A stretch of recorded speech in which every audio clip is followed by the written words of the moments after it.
Buenas noches, bienvenidos todos a esta sesión de estudio bíblico, la primera sesión de la serie Cuando Dios muda tu corazón. Estaba diciendo hace un momento que esta es una serie de series, el inicio de una serie de series. ¿Por qué decimos una serie de series? Porque normalmente hacemos una serie de 7 u 8 sesiones sobre un determinado tema, pero Dios ha puesto en mi corazón desde hace mucho tiempo comenzar a estudiar todos los reyes de Israel y de Judá. Por supuesto, no se pueden estudiar todos los reyes de Israel y de Judá, cuyas historias están escritas en los libros de Samuel, Reyes y Crónicas en 7 sesiones. Se requiere de mucho más de eso.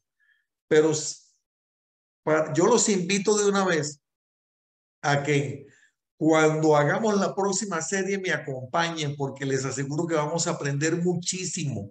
¿De quién vamos a aprender? De los reyes y de los profetas de Israel y de Judá.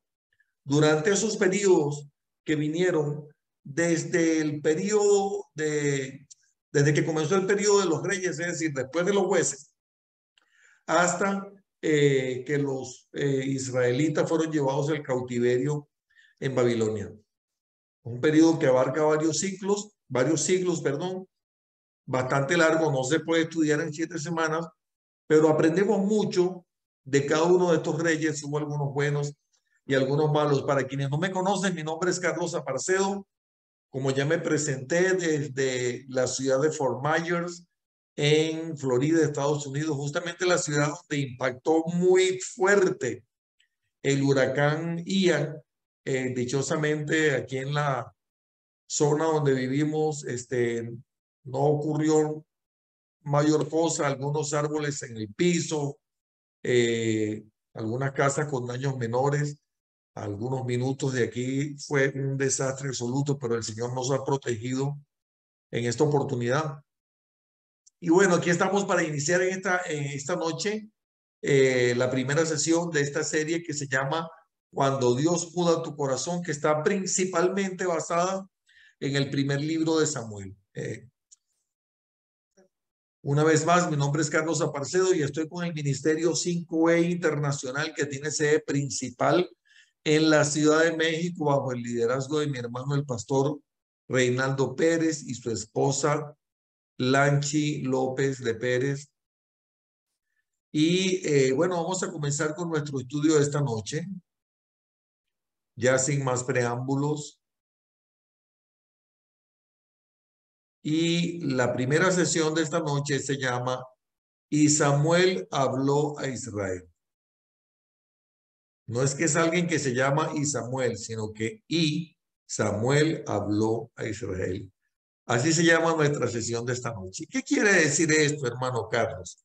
Bueno, ya les voy a decir por qué me ha sonado bonito ponerle este título a esta primera sesión de esta serie que se llama Cuando Dios muda tu corazón.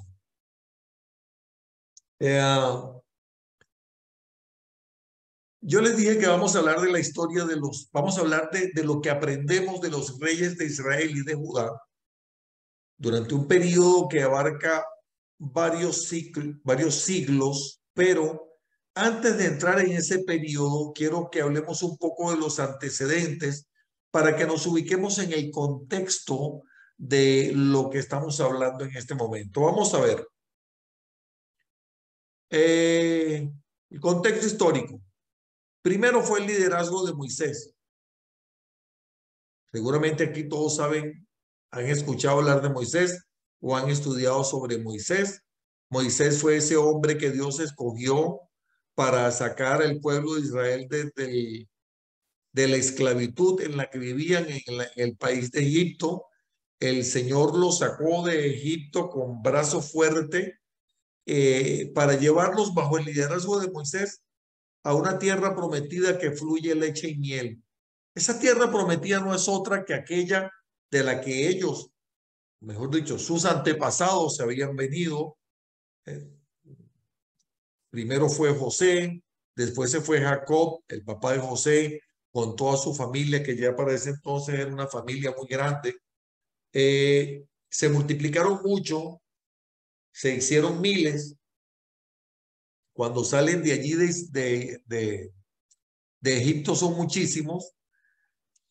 Iban en una travesía de algunos 40 días aproximadamente, que se convirtió en 40 años por causa de la desobediencia, de la terquedad del pueblo de Israel durante esa travesía en el desierto, por lo que el Señor les dice que son un pueblo de dura cerviz. Para quienes quizá no sepan, cuando decimos cerviz nos estamos refiriendo acá a esta parte de atrás del cuello que viene siendo la nuca, porque se dice pueblo de dura cerviz porque eran tan soberbios que les costaba eh, humillarse ante el Señor en muchas ocasiones, y eso se les causó graves problemas. Entonces ellos, bajo ese liderazgo de Moisés, salen de Egipto y 40 años después llegan a esa tierra prometida, pero ya todos los que salieron de Egipto para llegar a la tierra prometida habían muerto, y los que llegaron fueron las siguientes generaciones, los que tomaron esa tierra prometida. Y Josué, desde que era muy niño, fue un fiel servidor de Moisés. Y al morir Moisés, entonces ese liderazgo sobre Israel cae en manos de Moisés, y bajo el liderazgo de Josué, entonces ellos van, eso está, la salida está toda relatada en el libro de Éxodo, ¿verdad? Pero luego el liderazgo de Josué comienza casualmente en el libro de Josué. El libro de Josué comienza justamente relatando, aquí le traje yo un versículo de esto, comienza relatando la muerte de Moisés, y luego, al morir Josué, comienza lo que se llama el periodo de los jueces, que es un periodo de aproximadamente 330 años, desde el año 1380 al año 1050 antes de Cristo. Miren lo que dice Josué capítulo 1, versículos 1 y 2. Aconteció después de la muerte de Moisés, siervo de Jehová, que Jehová habló a Josué, hijo de Nun, servidor de Moisés, diciendo: mi siervo Moisés ha muerto, ahora pues levántate y pasa este Jordán tú y todo este pueblo a la tierra que yo les doy a los hijos de Israel. Y luego el libro que sigue después del libro de Josué es el libro de Jueces, porque todo el libro de Josué precisamente relata la historia de Josué y cómo el pueblo bajo el liderazgo de Josué conquista, no por las buenas, sino mediante guerras, todos esos territorios que el Señor les había prometido que les iba a entregar en sus manos. Pero muere Josué, termina el libro de Josué, comienza el libro de Jueces, y comienza así diciendo: aconteció después de la muerte de Josué que los hijos de Israel consultaron a Jehová diciendo: ¿quién de nosotros subirá primero a pelear contra los cananeos? ¿Quién de nosotros subirá primero a pelear contra los cananeos? Y Jehová respondió: Judá subirá. He aquí que yo he entregado la tierra en sus manos. Eso es Jueces capítulo 1, versículos 1 y 2. Entonces, yo les tengo tres preguntas, y para que las discutamos rápidamente, un par de minutos. ¿Quién nombró líder a Moisés? ¿Quién nombró líder a Josué? ¿Y quién dirigió a Israel, al pueblo de Israel, después de la muerte de Josué? A ver, ¿quién conoce la historia? ¿Quién nombró a Moisés como líder de ese pueblo? El que quiera decirlo, que conozca la historia, porque obviamente sabemos que no estoy leyendo el versículo, o no estoy leyendo los pasajes donde comienza el liderazgo de Moisés. Quien conozca la historia, yo le invito a que abra el micrófono. Ok, dice Jonathan que lo nombró Dios en el monte Sinaí. ¿Quién más quiere opinar? ¿Quién nombró a Moisés como líder? Jehová en medio de la zarza. Y igual cuando muere Moisés, el mismo Jehová le habla a Josué, pues, que tome el liderazgo de la nación y lo ayude a cruzar el Jordán, pues. Muy bien. El Señor nombra a Moisés cuando le habla desde la zarza. ¿Te acuerdas dónde estaba Moisés en ese momento, Álvaro?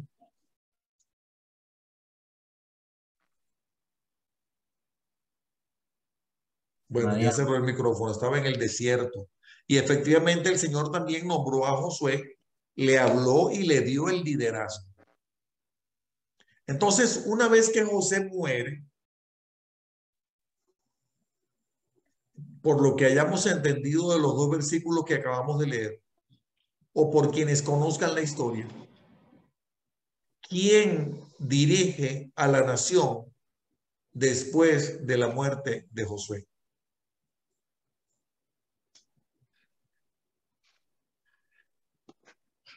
¿Alguien quiere hablar? Después de la muerte de Josué, comienza precisamente el libro de Jueces.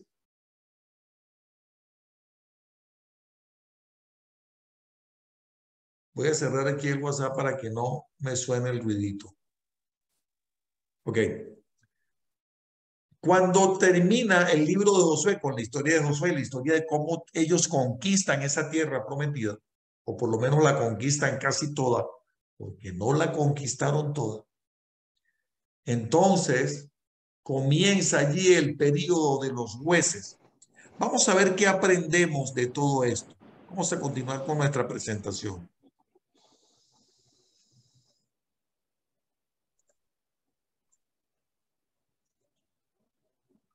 Fíjense lo que dice aquí, versículos 1 y 2 del libro de Jueces.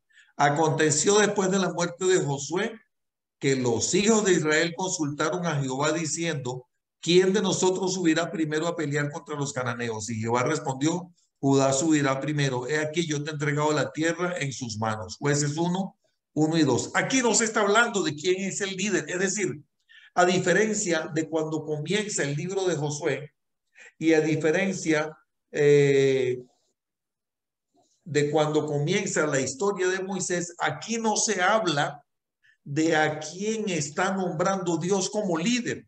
¿Por qué? Porque lo que caracteriza la historia de Israel en ese periodo de los jueces que les estoy hablando, ese periodo comienza con la muerte de Moisés y termina con la coronación de Saúl, perdón, con el nacimiento de Samuel. Termina ese periodo que dura aproximadamente 300. Les dije, por aquí estaba, por aquí lo voy a poner.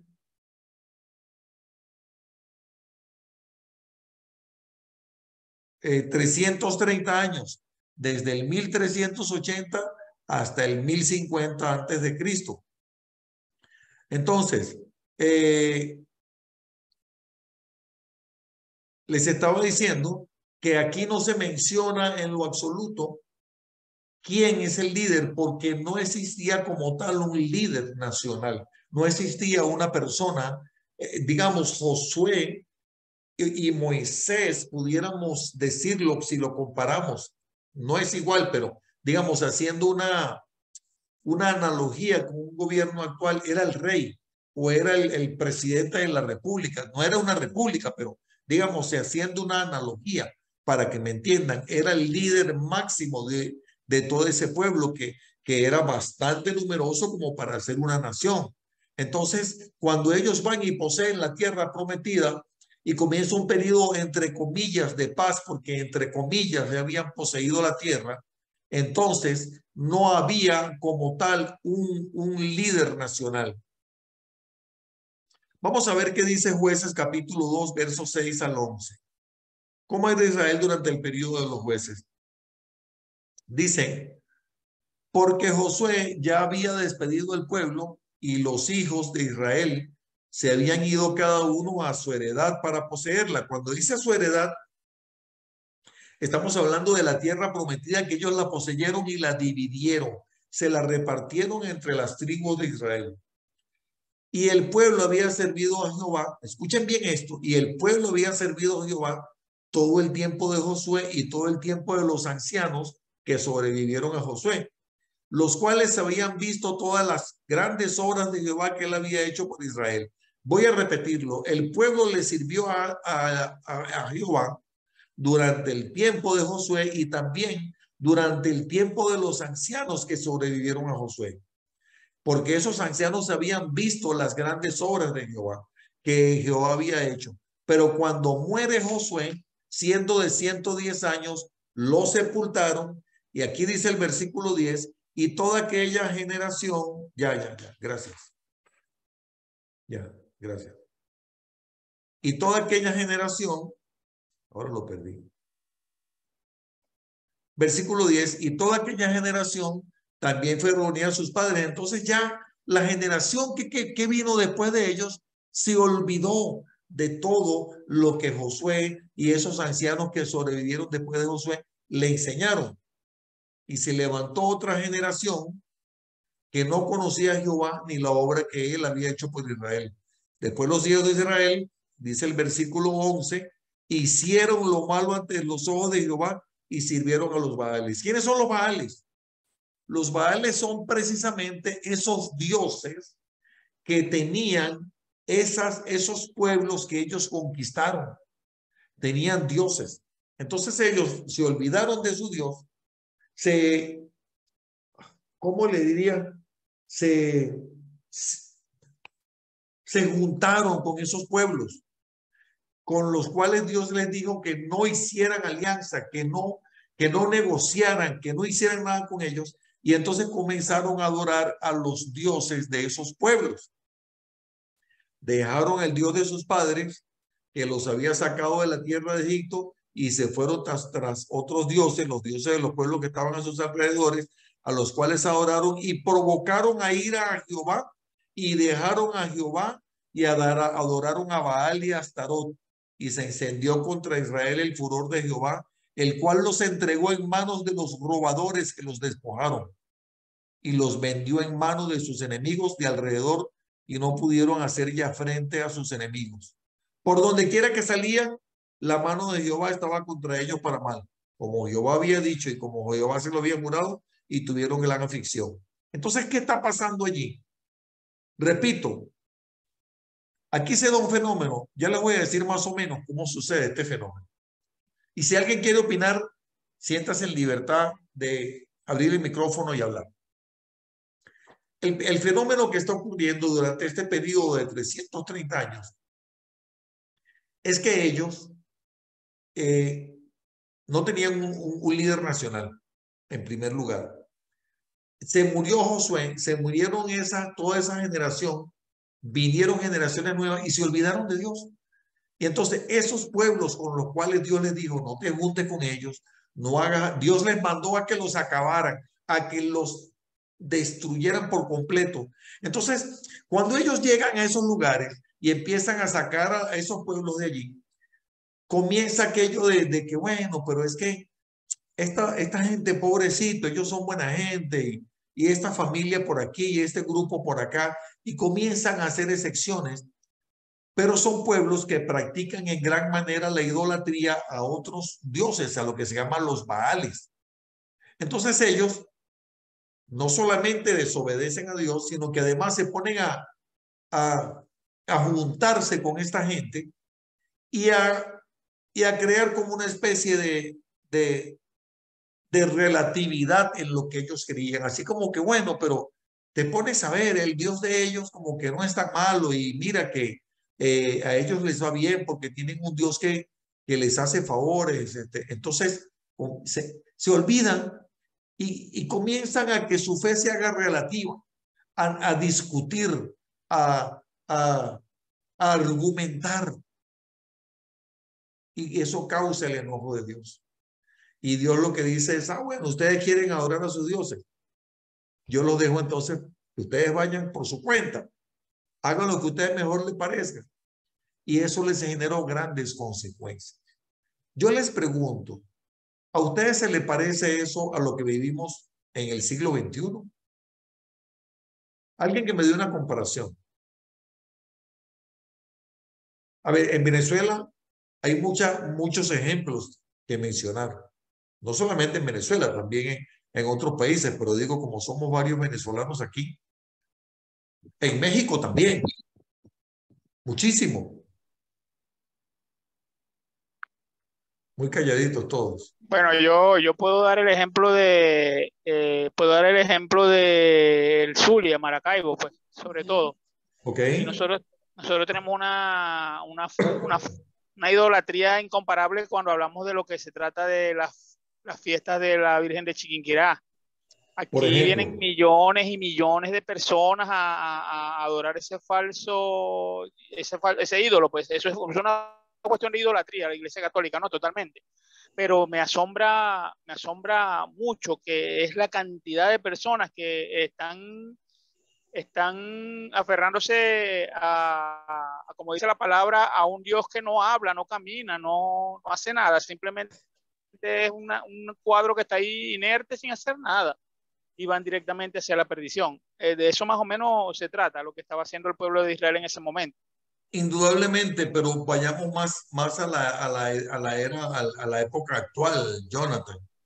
Desde hace algunos pocos años para acá, no sé qué tan joven eres, pero eso no se veía antes. Está muy metida en Venezuela la santería. Entonces ahora eh, eh, hay un altísimo porcentaje de la población que practica esa religión y adoran Bueno, a sus baales. Pastor, Y para ayudar un poco a aclarar y a completar, el ajá, Señor es quien pone reyes y quita reyes. así es. Y eso de muchas maneras nosotros cuando oramos, nosotros atendemos a que de alguna manera podemos entender que es voluntad de Dios de que ciertas figuras tengan algún tipo de responsabilidad. Y sin embargo, lo que ocurrió en nuestro país particularmente con esa responsabilidad fue que la persona a la que de alguna manera Dios permitió que ostentara esa responsabilidad fue la primera que se entregó a los Baales. Consecuentemente, eso produjo, así mismo como ocurrió en Israel, una contaminación y una corrupción de la verdadera creencia al Dios verdadero. Y eso generó una cultura que también afectó obviamente al pueblo, tanto Israel como Venezuela, si podemos hacer la comparación. Bueno, y sucede en muchos otros países. Está muy buena la comparación, Pastor Miguel Ángel. Gracias por eso. Entonces, eh, pareciera que estuviera, mejor dicho, estamos hablando de algo que ocurrió hace más de 3.000 años, pero que 3.300 años aproximadamente, pero que se parece mucho a lo que ocurre actualmente. Mejor dicho, yo diría que hoy en día ocurre muchísimo más que antes, pero miren todas las consecuencias. Bueno, ya lo van a ir viendo aquí en la medida en que vamos avanzando en esto, pero aquí dice que por donde quiera que salía en la mano de Jehová estaba contra ellos para mal. ¿Por qué? Por la desobediencia. Jueces capítulo 2 versículos 16 al 19 dice, Jehová levantó jueces que los librasen de la mano. Mire cómo funcionaba el asunto. Jehová levantó jueces que los librasen de la mano de los que les despojaban. ¿Qué quiere decir eso? Los pueblos enemigos llegaban, parecido a lo que está sucediendo ahora en Ucrania, llegaban, los invadían, los despojaban de qué en aquel tiempo, de sus cultivos, de sus ganados, les llevaban a los muchachos para que les trabajasen como esclavos, se llevaban a las mujeres para poseerlas o para ponerlas a trabajar como esclavas. O sea, yo no estoy exagerando, estoy hablando de lo que realmente ocurría. Los despojaban, los arruinaban, les tenían, como decimos en venezolano, le tenían la pata encima, vulgarmente hablando, le tenían el pie puesto arriba. Y el Señor le puso jueces para que los librasen, pero tampoco oyeron a sus jueces, sino que fueron tras dioses ajenos a los cuales adoraron. Se apartaron pronto del camino en que anduvieron sus padres obedeciendo los mandamientos. Versículo 18, y cuando Jehová le levantaba jueces, Jehová estaba con el juez, Jehová por el poder, la autoridad, la unción que ponía en el juez, los libraba de la mano de los enemigos todo el tiempo de aquel juez, porque Jehová era movido a misericordia, porque ellos clamaban, lloraban a causa de que los oprimían y los afligían. Entonces, cuando el juez moría, volvían a lo mismo. Otra vez, la misma historia. durante un tiempo se portaban, clamaban al Señor cuando estaban más pisoteados, el Señor les mandaba el juez los liberaba, se moría el juez, entonces volvían atrás, se corrompían y después los volvían a invadir, los volvían a despojar, volvían a clamar otra vez, Dios les mandaba otro juez, ese juez los liberaba y así pasaron durante 330 años en ese círculo vicioso de jueces, idolatría, liberación y así sucesivamente. Versículo 20, y la ira de Jehová se encendió contra Israel y dijo, por cuanto este pueblo traspasa mi pacto que ordené a sus padres y no obedece a mi voz, tampoco yo volveré más a arrojar delante de ellos en ninguna de las naciones que dejó Josué cuando murió para probar con ellas a Israel, si procurarían o no seguir el camino de Jehová andando en él como lo siguieron sus padres. Por esto dejó Jehová a aquellas naciones sin arrojarlas de una vez y no las entregó en mano de Josué. Y miren lo que caracteriza en dos versículos. Capítulo 17, versículo 6. En aquellos días no había rey en Israel, cada uno hacía lo que bien le parecía. 21-25, en estos días no había rey en Israel, cada uno hacía lo que bien le parecía. Entonces, ¿quién era el líder? No había un líder. Simplemente, cuando ellos clamaban porque estaban siendo oprimidos, el Señor les mandaba a un líder, a un juez. Ese juez los lideraba, los liberaba. Tenían un tiempo, varios años de paz. Ese juez moría, volvían a caer en lo mismo, volvían a ser oprimidos, volvían a clamar. Dios les mandaba otro juez y así pasó Débora, Yester, Gedeón, en fin, todos los que fueron los jueces, Sansón, durante todo ese periodo. Se parece mucho a lo que vivimos actualmente, ¿verdad? Yo quisiera preguntarles ahora, ¿qué aprendemos? Díganme sus opiniones. Hemos hecho un paseo muy rápido por el libro de Josué para entrar en lo que es el libro de Samuel, el primer libro de Samuel. ¿Qué aprendemos de ese periodo de los jueces? Ese periodo que va desde la muerte de Josué hasta el nacimiento de Samuel. ¿Alguien quiere opinar? Hermano Roberto, usted que nunca se queda callado. Qué difícil. Sí, tal vez algo que yo veo es cómo se llama, que el problema viene también porque la desobediencia que hubo hacia Dios, por cómo se llama, por unirnos con yugo desigual. Esa cuestión de casarse uno con, digamos, dice que se casaban con los cananeos y todo eso, y ya se formaban familias. Y ya despojarse de esas familias, tal vez la esposa tenía su manera de ser y qué difícil, ¿verdad? O sea, por la misma desobediencia. Exactamente, has dado en el clavo, se casaban, se juntaban y Dios les dijo que no se juntaran, que no hicieran yugo con esa gente. Y por ahí vino el problema, porque no solamente los dejaron en los tiempos de Jesús, sino que comenzaron a relacionarse con ellos. Y yo me los imagino ahí, no, pero es que este es amigo mío y ese es su Dios, pero pobrecito, déjalo quieto. Y por ahí iban y por ahí iban. Y eso es lo que pasa hoy en día cuando nosotros vemos ciertas situaciones y comenzamos a cuestionar y a relativizar las cosas. Entonces comenzamos ya, bueno, pero es que eso depende, es que esa música del cantante fulanito no tiene nada de malo, ponte a ver, y esta otra cosa es relativo, y es que tú sabes que es el mismo, bueno, en fin, ya ustedes saben, ¿verdad? Ya conocen la historia. ¿Alguien más quiere opinar? Yo, Pastor, Blanca de Torreón. Yo siento que ahorita en la actualidad estamos viviendo lo mismo que se vivió hace muchos años atrás. ¿Por qué? Porque nos hemos alejado mucho de Dios todos con el aborto, la cuestión sexual. Nada menos la pandemia fue una hasta aquí que Dios nos puso en alerta.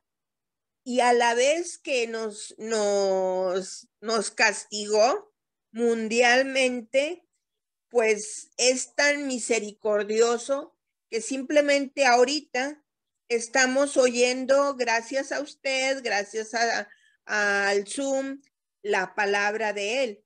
Pero sí, hemos abandonado, mucha gente ha puesto como ídolos, como dioses, el fútbol, el WhatsApp, el Internet, todo eso que son dioses actuales que en realidad pues estamos en las mismas condiciones de hace años atrás. Así es, Blanca. Comentaba yo en estos días en uno de estas reuniones de estudio bíblico que escuché a una diputada de España hace poquito, hace como 2 semanas fue eso, pero molestísima, así en una sesión en el Congreso decía, los niños tienen derecho de tener sexo con quien les dé la gana y cuando les dé la gana, siempre y cuando ellos consientan en hacerlo. Y uno dice, ¿qué? ¿Está loco? O sea, pero es que ya, repito, es como que todo lo hacemos relativo, todo lo hacemos como que, bueno, pero es que depende, que usted sabe, que como usted lo mire. Mire, ya viene, por cierto, falta poco ya, ¿verdad? Para esa famosa fiesta del Halloween. Eso es una locura porque, no, pero es que es una fiestita de disfraces, inocente. Bueno, ahí es donde vienen los problemas. Vamos a continuar.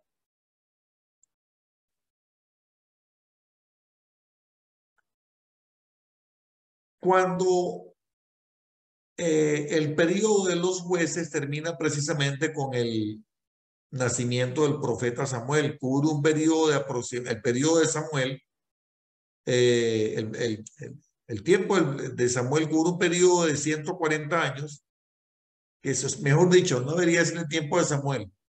El periodo de los jueces comienza con el nacimiento de Samuel y entonces, quise decir, el periodo de los jueces termina con el nacimiento de Samuel y comienza un nuevo periodo que es un periodo de transición entre los jueces y los reyes.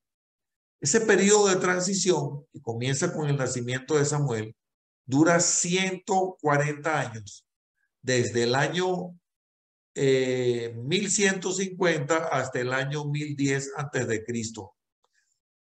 Comienza con el nacimiento de Samuel, termina con la muerte de Saúl y con la muerte del rey Saúl comienza lo que se llama la dinastía del rey David o la dinastía davídica. Entonces, en el material que les voy a hacer llegar muy pronto, les voy a poner allí la lectura de todo el primer capítulo de Samuel. No lo vamos a leer todo porque no nos alcanzaría el tiempo. ¿Querías comentar algo, Roberto? Que levantaste la mano. Ahora sí, correcto. No, era una preguntita, hermano. Sí. Samuel fue entonces el último juez y el primer profeta.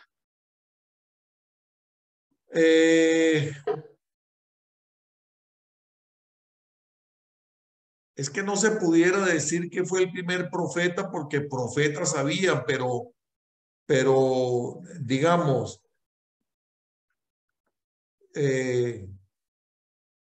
como que no es un periodo igual que el periodo de los jueces, porque primero porque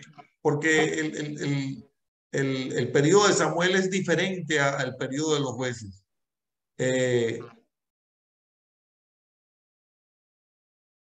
¿Cómo te lo explico? No. Hubo profetas anteriormente, pero digamos que quizá pudiésemos decir que comienza un periodo donde se mueve en gran manera la profecía. Eso sí caracteriza ese periodo. Desde allí, durante todo el tiempo de Samuel y por supuesto durante el tiempo de los reyes de Israel. Pastor, una aclaratoria. De todas formas, se considera de alguna forma que Samuel en algún momento cumplió funciones de juez, porque de alguna manera, a pesar de que en ese momento, recuerden que, bueno, ya después lo vamos a ver en los diferentes libros y en el desarrollo de este mismo estudio, el profeta y el rey tienen una función en el pueblo de proclamar o de anunciar las cosas que Dios está estableciendo para su pueblo. Y como de alguna forma Samuel, en el momento que le correspondió ejercer su oficio como profeta, pues obviamente el pueblo mantenía la tradición, como usted mismo dijo, de consultar a los profetas.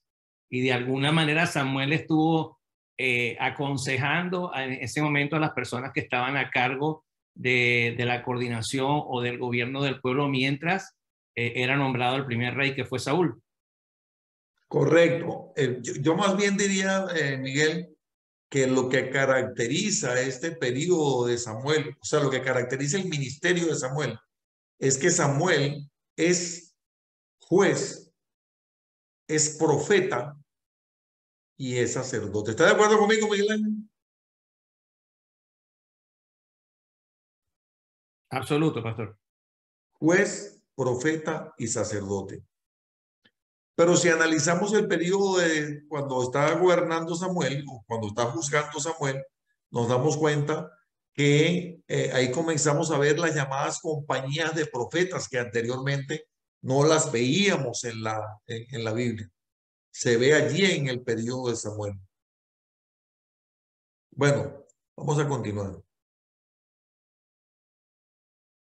Ok, aquí dice Jonathan, jueces que Dios usaba para determinadas tareas, como por ejemplo Gedeón y Sansón, es correcto. Bueno, vamos a continuar entonces. No lo voy a leer todo porque me tardaría mucho y no nos alcanza el tiempo, les dije. En el primer capítulo del libro de Samuel narra la historia de cómo es la concepción de Samuel. Su madre Ana no tenía hijos, ella era la esposa de Elcana. Elcana tenía dos esposas, una se llamaba Penina y la otra se llamaba Ana. Penina tenía hijos, pero Ana no tenía, y eso para ella, la otra mujer de Elcana la molestaba, y eso para ella era como una afrenta, era algo grave, la entristecía, la deprimía. Bueno, lo cierto es que ellos subían anualmente al templo en el periodo que ellos tenían que ir al templo, y Elcana le daba a Ana para que llevara una ofrenda al Señor, así como se la daba a toda la familia, pero a Ana le daba una parte especial. Y dice que estaba Ana en una de esas oportunidades, estaba orando en voz muy bajita, apenas se escuchaba, era como un susurro, pero ella estaba llorando mucho, pero muy bajito de volumen, y el sacerdote Elí, que era el sacerdote que estaba a cargo en el templo en aquel momento, pensó que ella estaba borracha y le dijo, Señor, le dijo, digiere tu vino, aquí está, digiere tu vino. ¿Hasta cuándo vas a estar ebria? Le dice el profeta Elí. Y ella le dice que no, que ella no está ebria, que ella no toma, que ella lo que está es atribulada porque no tiene hijo. Mejor dicho, no le dice que no le dice que está atribulada porque no tiene hijos, sino que tiene grandes congojas. Y Elí solo le responde, vete en paz y que Jehová te otorgue la petición que le has hecho. Bueno, lo cierto es que después de eso ella se alegró, se le quitó la tristeza y fue y estuvo con su marido, salió embarazada, y ella había prometido que si Dios le daba un hijo varón, se lo iba a dedicar al Señor para que le sirviera durante toda su vida. Después que el niño llegó a cierta edad, ella lo llevó al templo y lo dejó allí para toda la vida para que le sirviera el Señor. Entonces, como el sacerdote en aquel momento era Elí, él era como, el niño era un servidor, un sirviente de Elí, del sacerdote. Pero allí aprendió bajo la tutoría de Elí. Y dice el capítulo 3 que el joven Samuel ministraba a Jehová en presencia de Elí. Roberto, mira lo que tú preguntabas, Roberto de Costa Rica. El joven Samuel ministraba a Jehová en presencia de Elí. ¿Qué significa que ministraba? Que tomaba las ofrendas, que presentaba las ofrendas al Señor, atendía el pueblo, lo que se hace en un sacerdocio. Pero miren lo que dice, la palabra de Jehová escaseaba en aquellos. No era que no había palabra, No era que no había profecía, Roberto, pero escaseaba la profecía. Era poca. No había visión con frecuencia. Y aconteció un día que estando Elí acostado en su aposento, cuando sus ojos comenzaban a oscurecerse, de modo que no podía ver, ya estaba viejo, ya Samuel estaba grandecito. Samuel estaba durmiendo en el templo donde estaba el arca de Dios, y antes de que la lámpara de Dios fuese apagada, Jehová llamó a Samuel y él le respondió: heme aquí. Y corriendo luego Elí, porque pensaba que era Elí que lo estaba llamando, le dijo: heme aquí, ¿para qué me llamaste? Y Elí le dijo: yo no te he llamado, vuelve y acuéstate. Y Samuel fue y se acostó, y Jehová lo volvió a otra vez a llamar Samuel. Y Samuel pensaba que era Elí, vino donde Elí le dijo: ¿para qué me llamas? Yo no te he llamado. Ya Elí, cuando ya la tercera vez dice: algo está pasando aquí, esto es el Señor que lo está llamando. Entonces, miren lo que dice aquí el versículo 8. Entonces se entendió Elí que Jehová llamaba al joven, y dijo Elí a Samuel: ve y acuéstate, y si te llamare dirás: habla Jehová, porque tu siervo oye. Así se fue Samuel y se acostó en su lugar. Y vino Jehová y se paró como las otras veces: Samuel, Samuel. Entonces Samuel dijo: habla, porque tu siervo oye. Y Jehová dijo a Samuel: he aquí yo haré una cosa en Israel, que a quien la oyere le retiñirán ambos oídos. Aquel día yo cumpliré contra Elí todas las cosas que he dicho sobre su casa desde el principio hasta el fin. Y había ido un profeta antes de esto a profetizarle a Elí que por cuanto los hijos de él estaban pecando en el sacerdocio y Elí no les estaba molestando, entonces que iba a pasar, que el Señor les iba a quitar la vida. Y dice el versículo 13: y le mostraré que yo juzgaré su casa para siempre por la iniquidad que él sabe, porque sus hijos han blasfemado a Dios y él no los ha estorbado. Por tanto, yo he jurado a la casa de Elí que la iniquidad de la casa de Elí no será expiada jamás, ni con sacrificios ni con ofrendas. Y Samuel estuvo acostado hasta la mañana y abrió la puerta de la casa de Jehová. Y Samuel temía descubrir la visión a Elí.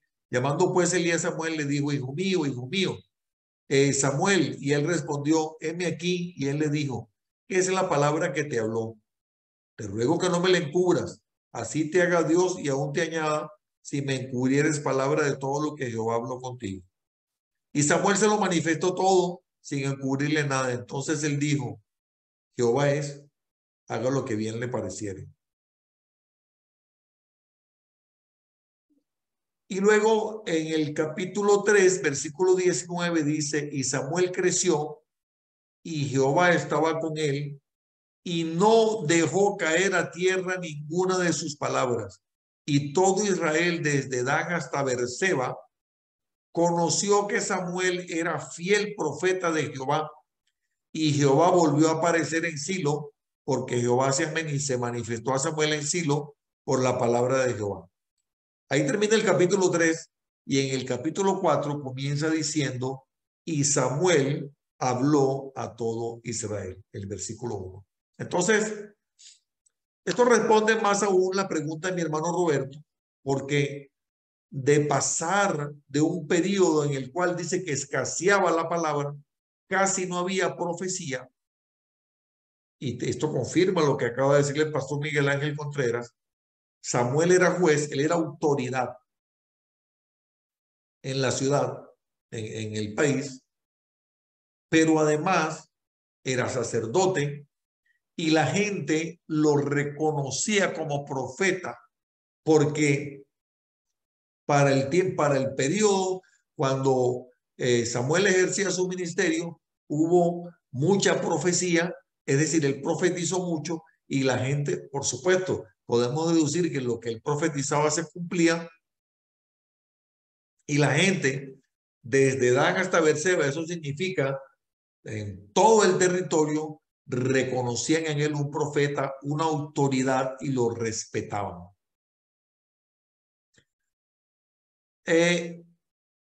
Para aquellos que no saben, los jueces eran personas. Samuel, Roberto, Samuel no era el único juez que había. Él era el más alto líder en el oficio de juez, pero en realidad en el periodo de jueces no era que había un solo juez, porque eso lo podemos ver en varios pasajes bíblicos. Dice que los jueces, dice la Biblia, que los jueces normalmente se ubicaban a las puertas de las ciudades y la gente venía a ellos y les ponía sus asuntos. Un ejemplo, mire, es que las vacas de él se pasaron a mi terreno, se comieron el pasto, me rompieron la cerca y vino una fiera y se comió 2 vacas por culpa de las vacas de este. Entonces el juez decía, bueno, mire, este le tiene que pagar a este tanto y esto se resuelve así. Y cosas así por el estilo. Mire, es que mi marido se murió y entonces la herencia, ¿a quién le queda? Y el juez decía, y lo que el juez decía, eso era. Pero repito, lo que caracteriza a Samuel es que escaseaba la profecía, ya la situación cambia para los tiempos de Samuel, ya comienza a haber mucha profecía. Samuel es reconocido como un profeta de alto rango, muy usado por el Señor, es juez, es sacerdote y es profeta, porque nunca dejó de ser el sacerdote y además era profeta. La gente le llamaba el varón de Dios, le llamaba el hombre de Dios, le llamaba el vidente. Iban y le consultaban cosas porque entendían que Dios le hablaba a Samuel. Quisiera preguntarles, ¿qué aprendemos de todo esto que hemos visto hasta ahora? Ya para ir terminando. ¿Qué aprendemos del periodo de los jueces? ¿Y qué aprendemos de todo este tiempo de transición que no ha terminado todavía? Porque el periodo de transición termina cuando Saúl es coronado rey, pero de eso vamos a hablar en sesiones posteriores. Pero hasta ahora, ¿qué podemos aprender de todo este periodo? Me gustaría que me dijeran qué les está quedando de esto. ¿Qué estamos aprendiendo de esto? ¿Qué estamos aprendiendo de lo que vemos en la Biblia, pero también qué aprendemos que lo podamos aplicar en nuestra vida actual? ¿Quién quiere hablar? Tenía una duda nada más, pastor. Entonces, digamos, Samuel sí fue, se puede decir que fue el último juez. Absolutamente, Samuel fue el último juez. Gracias. Eso sí es muy cierto.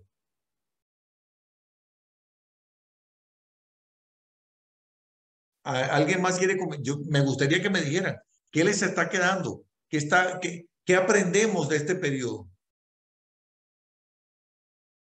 A ver, Camilo, usted que siempre tiene una palabra muy acertada.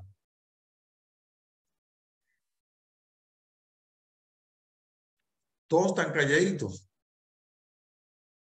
Guillermo, no tienen los micrófonos bloqueados, ¿verdad? No. Bueno, todos están muy tímidos. En la primera sesión. Ya. Ya veo. Debe ser producto que es la primera sesión. Entonces, por lo menos ya bueno, como hermano, dijimos. Perdón. Me llama la atención, ¿no? El tiempo del periodo que llama usted desde jueces hasta Samuel, ¿verdad? Vemos allí como que hubo un stock o algo que quedó allí, ¿verdad? Una quietud. Pero si vamos hasta donde vamos a entrar ahorita, lo que es la parte de la vida del sacerdote Elí, podemos ver que volvemos otra vez a lo mismo, ¿verdad? Empieza el hombre otra vez y cae en la misma secuencia del pecado. Entonces, es como que si es un periodo que pasa y vuelve a caer el hombre en la misma condición. Correcto, Nidia. Y la próxima semana vamos a ver, cuando vayamos avanzando, que efectivamente los filisteos los tenían pisoteados. Miren las consecuencias de la desobediencia de Israel desde aquellas épocas. Todavía se sufren el día de hoy. Sí, Señor. Y estamos en eso, esa es la comparación de que hoy día es la misma situación. El hombre puede que me llevo a los momentos que hemos vivido en Venezuela, lo que hemos sufrido en Venezuela, cómo el pueblo se levantó a buscar de Dios, a orar, a clamarle a Dios para que pudiéramos salir de esa situación. ¿Y dónde va el hombre otra vez? A la idolatría, a hacer cosas malas, a apoyar lo que deshonra a Dios. Así Y es. estamos en esa misma situación. Así es, exactamente. Muchas gracias, Nidia. Dice, el hombre no, aquí dice un comentario, el hombre no está teniendo temor de Dios. Eso es correcto. Sí, hermano. Sí. Sí, no, ¿cómo se llama? El cristiano sigue coqueteando, mucho cristiano con el mundo, y esos son los problemas que hay, se le pide a Dios y todo eso, pero sí, o estamos o no estamos, o estamos en la luz, estamos en las tinieblas, y ahí es donde se corta la bendición, igual que en aquellos tiempos. Correctamente, y seguimos coqueteando con los Baales. Me permite un comentario, pastor. Sí, un comentario cómo no. para completar. Justamente ayer compartí un estudio con uno de los pastores principales del grupo de iglesias con el que nosotros ahora estamos colaborando acá en Argentina.